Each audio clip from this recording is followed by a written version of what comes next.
예수를 바라보는 세 가지 시선. 오늘은 두 번째를 살펴보겠습니다. 만약에 이거를 처음 듣는 사람이 있다면 일단 저번에 했던 걸 바로 전 시간 내용을 한번 들어보시길 바랍니다. 내용이 연결되기 때문에 그걸 먼저 듣고 그 다음에 이거를 듣는 게 훨씬 더 좋습니다. 지난 시간 예수에 대한 첫 번째 시각 또는 첫 번째 입장, 그걸 자세히 들은 사람이라면 내가 오늘 하려는 두 번째가 뭔지 충분히 예상할 겁니다. 첫 번째 입장이 뭐였죠? 예수는 실존했고, 당연히 실존했고, 그뿐만이 아니라 복음서에 등장하는 각종 기적, 그 모든 것이 진짜로 일어났다, 다 역사적 사실이다 라고 믿는 게 첫 번째 입장이라고 얘기했습니다. 두 번째 입장은 이 첫 번째 입장과 공통점이 있죠. 뭐냐? 예수는 실존했다. 그 점에 있어서는 첫 번째 입장하고 똑같습니다. 다르지 않아요. 하지만 복음서에 나오는 각종 기적, 처녀가 애를 낳고 물로 포도주를 만들고 죽은 사람을 살리고 빵 몇 개 가지고 몇천 명을 먹이고, 게다가 죽었다가 살아나서 저 우주로 올라갔다. 저 우주에는 지금 과학자들이 성분이 뭔지 알고 싶어하는 암흑물질이라는 걸로 가득하다고 합니다. 가득하진 않나? 아무튼 암흑물질이라는 게 있다고 하는데, 아무튼 그 암흑물질이 있는 우주로 날아 올라갔다, 승천했다, 이거는 진짜로 일어난 게 아니라는 입장이죠. 그거는 사실이 아니다. 그거는 그냥 전혀 아니다. 예수는 실존했지만 그런 소위 말하는 기적은 일어나지 않았다라는 게 두 번째 입장, 두 번째 시선입니다. 그러면 그런 내용은 다 뭐냐? 그냥 교훈을 주기 위한 일종의 상징, 그렇게 봅니다. 그러니까 그런 사람들에게 중요한 건 예수가 실존했다, 그 다음에 십자가에서 죽었다, 이거죠. 단지 실존했을 뿐만이 아니라 대단히 인류에게 가치 있는 가르침을 남기고 갔다. 이게 그 사람들한테 상당히 중요합니다. 그러면 이 두 번째 입장을 가진 사람들이 어떤 사람이죠? 일단은 예수 안 믿는 대부분의 사람이 다 이 입장입니다. 그 사람들은 예수를 어떻게 봅니까? 위대한 스승, 인류의 4대 성인 중에 한 사람, 그렇게 생각하잖아요. 그러니까 자세히는 몰라도 예수란 인물은 분명히 있었고, 어떻게 이렇게 남을 이렇게 돕기 위해서 살다가, 희생적으로 살다가 대단히 젊은 나이에 죽었다, 이렇게 생각하는 게 보통 사람들입니다. 교회 안 다니는 사람들이요. 그럼 이 사람들 말고 또 있나요? 있죠. 자칭 스스로를 기독교인이라고 부르는 많은 사람이 여기에 해당합니다. 그 중에 대표적인 부류가 소위 말하는 진보 기독교인이죠. 자유주의자라고 해도 되고요. 사실상 예수에 관한 시각, 예수에 관한 입장이라는 면에서 비기독교인하고 하나 다를 바 없습니다, 이 사람들. 그런데 중요한 점에서 차이가 있죠. 예수 안 믿는 사람들은 예수는 그냥 스승일 뿐입니다. 그런데 자칭 스스로를 기독교인이라고 부르는 사람에게는 예수가 누구죠? 그런 사람 중엔 목사도 많고 아주 많습니다. 예수가 누구죠? 나의 주, 나의 하나님입니다. 예수가 구세주입니다. 그게 중요한 차이입니다. 지금부터 자칭 기독교인, 그 중에서도 진보 기독교인을 중심으로 이 시각을 한번 좀 생각을 해보도록 하죠. 예수가 실존한 건 분명하지만 기적을 일으킨 건 아니다, 기적이란 건 말이 안 된다 라고 생각하는 사람들, 기적은 야훼가 우리 인간에게 중요한 가르침을 주기 위한 상징이다, 이렇게 생각하는 사람들, 그런 입장을 가지면 대단히 좋은 점이 있습니다. 뭘까요? 우리가 지난 시간에 살펴봤던 첫 번째 입장, 예수가 존재한 건 말할 것도 없고 기적도 다 사실이다라고 하는 경우에 어떤 문제점이 생긴다 그랬죠? 지금 우리 손에 예수에 관한 기록이 전무하다라는 게 말이 안 된다고 했죠. 그뿐만이 아닙니다. 정말로 예수가 그런 인물이었다면 절대로 십자가에서 안 죽습니다. 십자가든 뭐든 안 죽어요, 그렇게. 그리고 유대 민족하고 로마하고 전쟁이 일어날 리도 없습니다. 지금 우리가 알고 있는 역사와는 전혀 다른 역사가 전개되었을 겁니다. 그런 면에서 첫 번째 입장은 대단히 심각한 문제를 가지고 있어요. 하지만 지난 시간에도 얘기했다시피 난 지금까지 이 문제를 가지고 고민하는 기독교인은 단 한 명도 만난 적이 없습니다. 아무튼 첫 번째 입장이 가지는 이 단점, 이 심각한 단점이 두 번째 입장을 견지하는 순간 깨끗하게 사라집니다. 지금 우리 손에 예수에 관한 기록이 하나도 없어도 전혀 이상하지 않습니다. 예수가 젊어서 죽어도 그것도 이상한 거 아니에요. 유대 민족이 로마하고 전쟁을 일으키고 지금과 같은 역사가 전개된 것도 하나도 이상하지 않습니다. 당연해요. 아니, 당연한 것까지는 아니지만 이상하진 않습니다. 그러니까 진보 기독교인은 어떻게 보면 첫 번째 입장이 야기하는 불합리성, 이성적인 어려움, 이것을 해결하기 위해서 두 번째 입장을 취했다라고도 볼 수 있습니다. 일단 기적이라는 게 말이 안 되니까요. 비과학적이니까요. 유명한 자유주의 신학자들 있잖아요. 폴 틸리히라든가 루돌프 불트만이라든가 이런 사람들. 그 사람들이 한 작업이 뭐냐? 신학이라는 이름으로 이성적으로 납득할 수 없는 예수를 이성적으로 납득 가능하게 포장한 겁니다.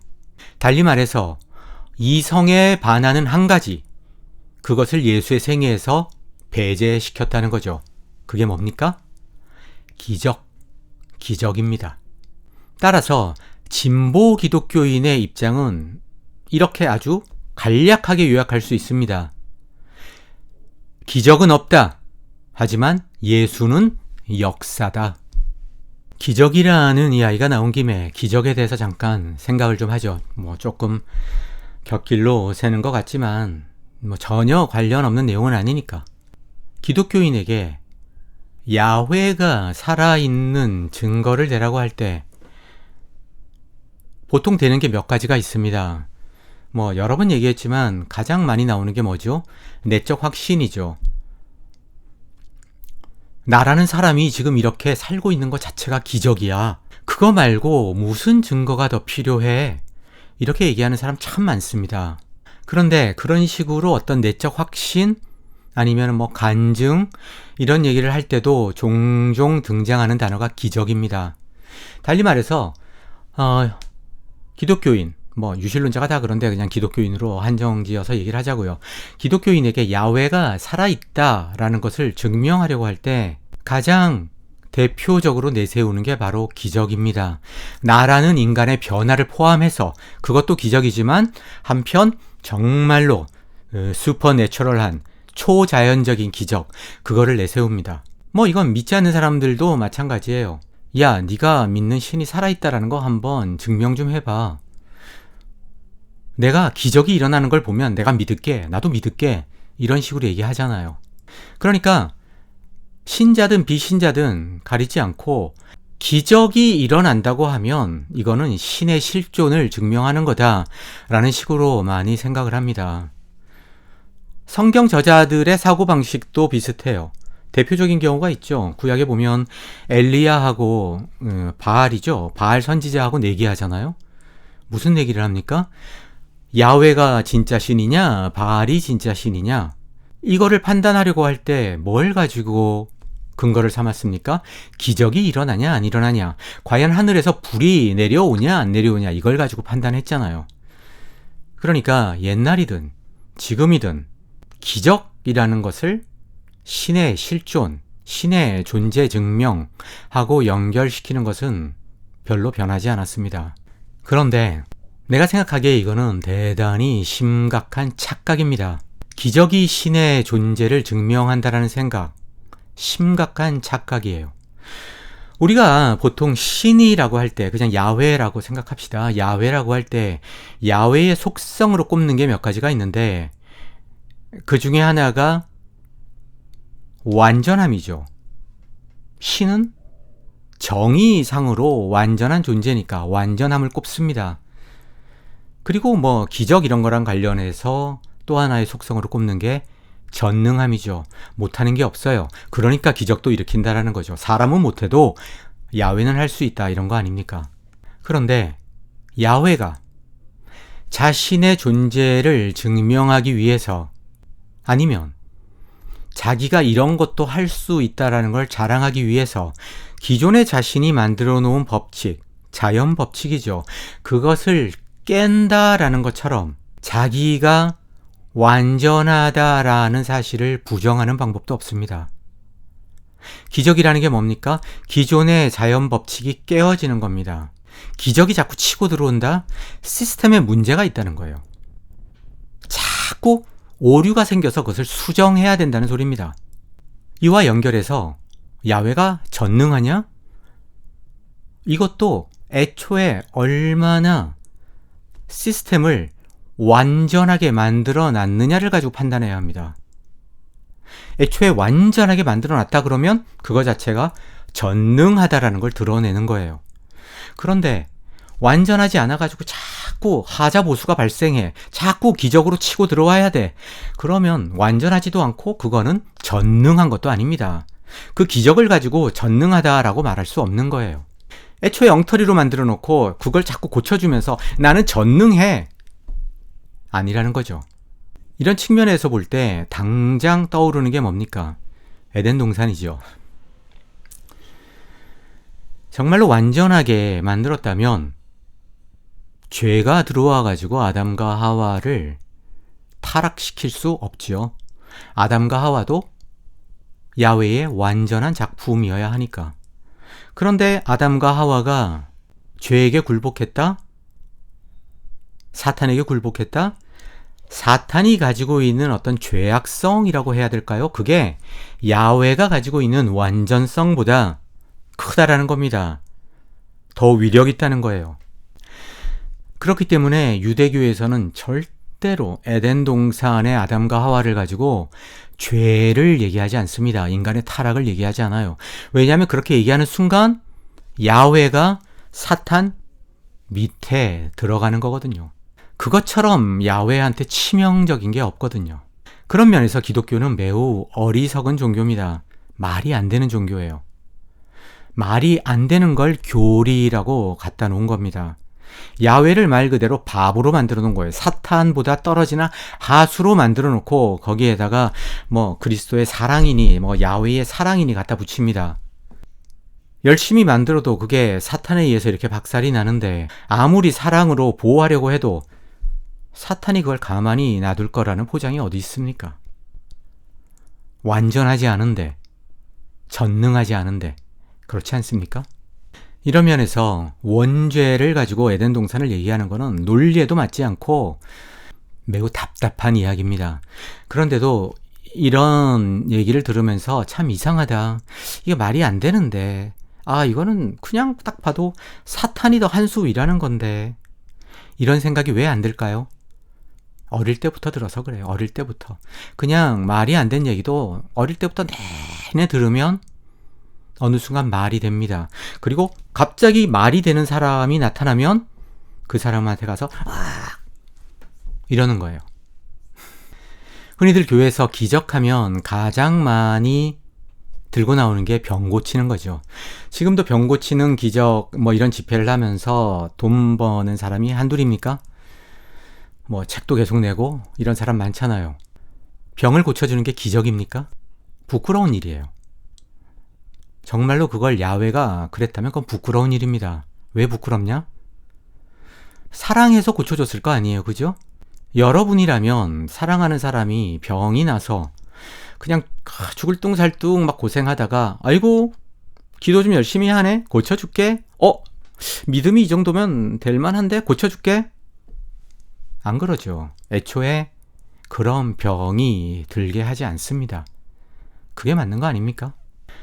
따지고 보면 에덴 동산이니 뭐니 하고 똑같은 논리입니다. 애초에 완전하게 지었으면 타락해가지고 뭐 예수가 와서 뭐 십자가에 죽고 구원하고 이런 과정 자체가 필요 없죠. 똑같아요.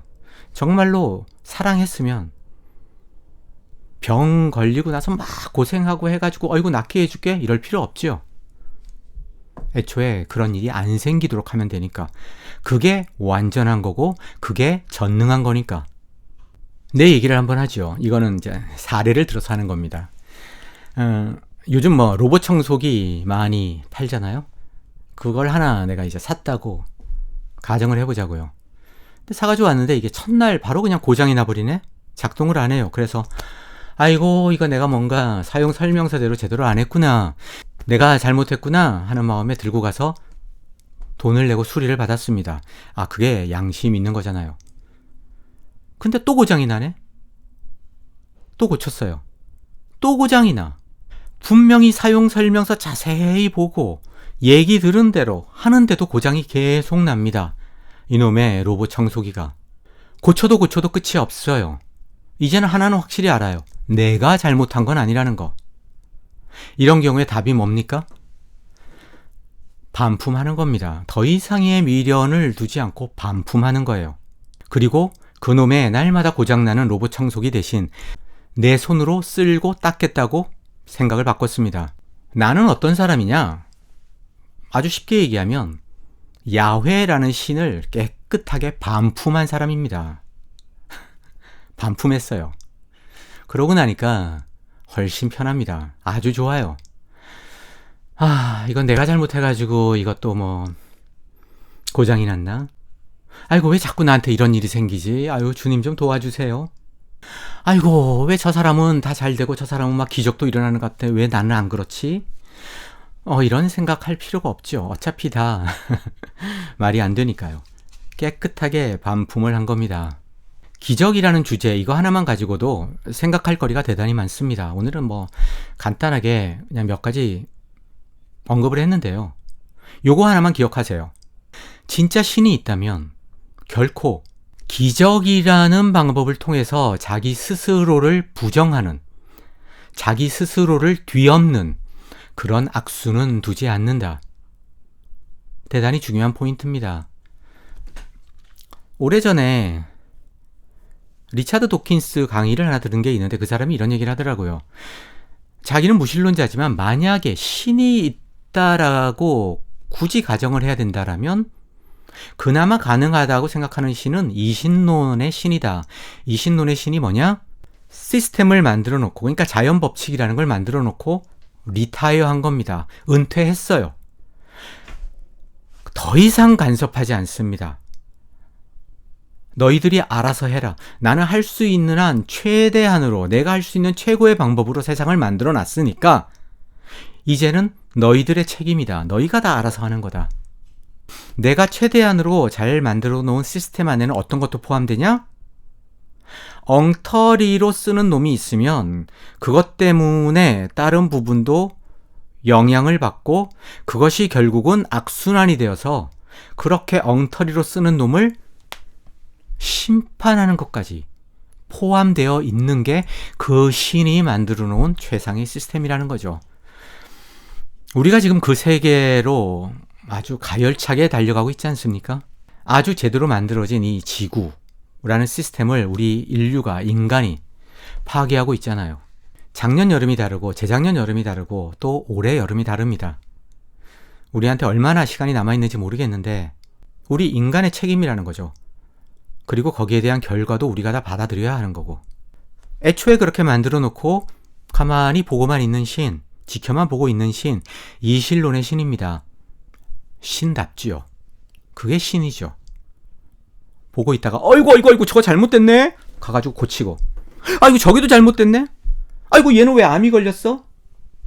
아이고 여호수아, 아이고 저놈들 죽이는데 시간이 더 필요해? 잠깐 내가 태양 잠깐 멈출게. 아이고 얘는 꼭 살려줘야지. 시도 때도 없이 들락날락하는 신. 그런 신은 애초에 고려할 가치도 없다는 겁니다. 그나마 고려할 가치가 있는 신은 은퇴한 신, 이신론의 신이라는 거죠. 지금까지 얘기한 부분과 관련해서 칼 세이건도 비슷한 얘기를 한 게 있습니다. 그 부분을 잠깐 읽겠습니다. 어째서 때로는 하나님이 인간의 역사에, 인간의 일에 간섭할 필요가 있는 것일까요? 그 하나님 또는 뭐 다른 여러 신들, 그들은 지상에 내려와서 인간들에게 이렇게 말합니다. 아이 그렇게 하지 마. 이렇게 하라고. 이건 잊으면 안 돼. 아이 그런 식으로 기도하는 거 아니야.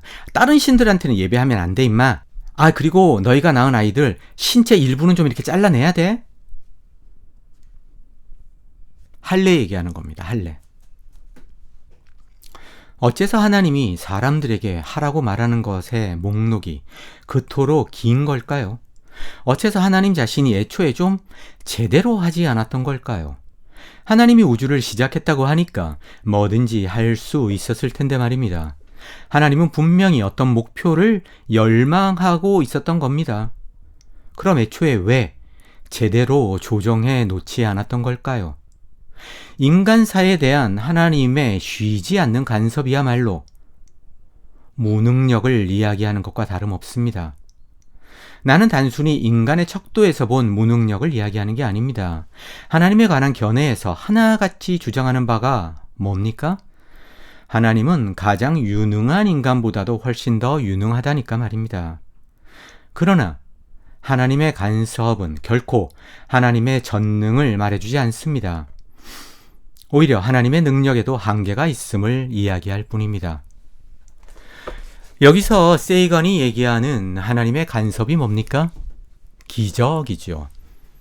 그리고 성경책 이런 것도 다 일종의 간섭이죠. 굳이 그런 계시를 왜 하냐는 거예요, 애초에. 다시 두 번째 입장으로 돌아가서, 그러니까 진보 기독교인들, 그 양반들은 아무튼 이런 기적을 깨끗하게 제거하니까 최소한 이성적으로 머리를 싸맬 일은 없겠죠. 이성과 상식에 반하는 문제 때문에 인지부조화를 겪을 일도 없고 자기 모순에 빠질 일도 없겠죠. 그러면 우리가 살펴봤던 첫 번째 입장보다 이 양반들이 훨씬 더 유리하다고 말할 수 있을까요? 그렇지 않습니다. 세상 이치가 다 그렇듯이 빛이 있으면 어둠이 있죠. 이 두 번째 입장을 가진 사람들에게 심각한 단점이 있습니다. 첫 번째 입장 가진 소위 말하는 정통 기독교인, 아까 내가 뭐라 그랬죠? 그 입장이 가지고 있는 심각한 문제, 우리한테 지금 증거가 없다든가 이런 거, 그걸 가지고 진지하게 고민하는 사람 단 한 명도 만난 적 없다 그랬죠. 진보 기독교인도 똑같습니다. 내가 만난 사람들 중에선 그래요. 다라고 말할 수는 없겠죠. 내가 다 아는 건 아니니까. 지금부터 말하려는 이 두 번째 문제를 가지고, 두 번째 단점을 가지고 고민하는 진보 기독교인을 난 만난 적 없습니다. 내가 보기에 사실 이게 첫 번째 입장을 가진 정통 기독교인의 고민보다 더 심각한 것 같은데 고민이 안 돼요. 그 사람들은. 신기한 사람들입니다. 그런 면에서 첫 번째 입장을 가진 정통 기독교인하고 묘하게 일치합니다. 신기하다라는 점에서. 그러면 그 단점이 뭐냐? 예수한테서 기적을 다 빼버리면 예수한테 뭐가 남지요? 그냥 평범한 1세기 랍비? 사람에 따라서는 젤롯? 반역자? 그냥 말 그대로 그 당시에 흔하고 흔한 여러 선생 중 하나일 뿐입니다. 예수의 가르침? 그렇게 대단한 거 없어요. 가장 유명하다고 할 수 있는 황금률, 그것도 사실상 예수가 표절한 거죠. 바리새인파 중에 대표적인 힐렐파라고 있습니다. 그 힐렐파를 만든 힐렐, 랍비 힐렐이 했던 말이에요. 한참 전에. 그걸 그냥 예수가 가져와서 한 겁니다. 그런데 예수가 더 유명하니까 마치 예수가 한 말처럼 알려져 있는 거죠. 여러분이 잘 아는 My Way, 팝송, 프랭크 시나트라, 맞죠? 그 사람이 노래한 거로 대부분 알잖아요. 근데 원래 원곡이 누굽니까? 클로드 프랑스와라는 프랑스 가수예요. 그 사람보다 시나트라가 워낙 유명하니까 클로드 프랑스와라는 사람은 거의 모릅니다. 똑같아요. 힐렐이 전혀 알려지지 않았다 보니까 예수가 한 말처럼 알려졌는데 표절입니다. 물론 예수가 표절한 거 아니죠. 예수란 인물을 만든 사람이 한 건데. 예수 가르침도 별게 없다란 얘기입니다. 그러니까 예수한테 뭐가 남냐고요. 기적 빼고 가르침 빼고 뭐 남죠? 십자가? 죽은 거? 그런데 이 양반들은 예수를 향해서 나의 주 나의 하나님이라고 고백합니다. 나의 구세주라 그래요. 그리고 이렇게 예배하고 기도합니다. 고쳐주세요. 이런 거 주세요 하고 기도합니다. 그게 어떻게 가능하죠? 그게 어떻게 말이 되죠? 예수가 뭐가 특별합니까? 자기가 나는 하나님의 아들이야 이렇게 얘기해서요. 내가 신의 아들이다. 내가 신이다. 그렇게 주장한 사람이 어디 한둘입니까? 당장 우리나라에는 없나요? 있잖아요. 다큐도 나오고 있잖아요. 저기 하늘궁 어쩌고 하는 사람도 있잖아요. 자기가 주장하면 그게 사실이 되나요? 아니지 않습니까? 그런데 도대체 뭘 근거로 기적이 없는 예수가 나의 하나님, 나의 구세주라는 겁니까? 그 근거가 뭡니까? 인류의 죄를 대신해서 죽었기 때문에요? 일단 죄라는 거를 대단히 심각하게 받아들이는 신이 있다고 칩시다. 그런데 그 죄의 문제를 해결하기 위해서 왜 반드시 누군가 죽어야 하는가, 이 문제는 제쳐두자고요. 그래서 예수가 죽었다고 칩시다. 그런데 한번 생각해 보세요. 근데 예수에 관한 기록이 복음서밖에 없으니까 결국 그걸 가지고 얘기할 수밖에 없는 한계가 있습니다. 본디오 빌라도가 말 그대로 로마가 예수를 안 죽이려고 발버둥을 쳤습니다. 그런데 예수가 죽는 게 말이 됩니까? 예수는 정치범이 아니었어요. 종교적인 이유로 죽었어요. 그런데 그런 예수가 왜 십자가에 죽지요? 그렇게 죽은 예수의 시신을 그냥 원하는 사람이 수거해가지고 장사를 지낸다는 게 말이 됩니까? 예수의 기적은 전혀 믿지 않으면서도 예수를 구세주라고 말하는 사람들은 한 가지에서만은 양보하지 않죠. 예수의 십자가 죽음. 그런데 말입니다. 그 죽음을 둘러싼 모든 정황을 보면 사실상 예수가 일으킨 각종 기적보다도 더 일어나기 힘듭니다. 그런 죽음은 말이에요. 차라리 다른 기적을 믿는 게 더 쉽다니까요. 예수가 그런 식으로 죽는 거는 일어날 수 없는 얘기예요. 당시 상황에서. 그러니까 기적은 다 배제하지만 예수의 죽음은 믿는다라는 그 양반들도 사실은 어떻게 보면 가장 믿기 어려운 기적을 믿는 거라고 할 수도 있습니다. 나같이 80년대에 대학을 다닌 사람은 87년 6월 10일을 잊을 수 없습니다. 박종철, 이한열 이런 사람 못 잊죠. 두 번째 입장을 견지하는 자칭 기독교인들, 예수가 누군가를 위해서 희생했기 때문에 그렇게 대단해 보입니까? 차라리 이한열을 믿는 건 어때요? 차라리 전태일을 믿는 건 어떻습니까? 아니면 자기가 고수하던 어떤 가치 때문에 자기 온 가족이 그냥 멸절되는 것까지 견딘 사육신을 믿는 건 어때요? 예수보다 훨씬 낫지 않나요? 그리고 그런 사람들도 우리 이한열 열사 지금 부활해서 상징적으로 부활해서 우리나라가 계속해서 민주적인 사회가 되도록 지켜보고 있다. 이렇게 생각하는 거 어떻습니까? 그리고 이한열 열사한테 예배하는 건 어떨까요? 내가 보기에는 예수한테 예배하는 것보다 훨씬 낫지 않나요? 다음 시간에 예수를 나의 주, 나의 하나님이라고 믿는 자칭 기독교인들에 대해서 조금 더 생각해 보겠습니다. 지금 두 번째 시각을 다루고 있는데요.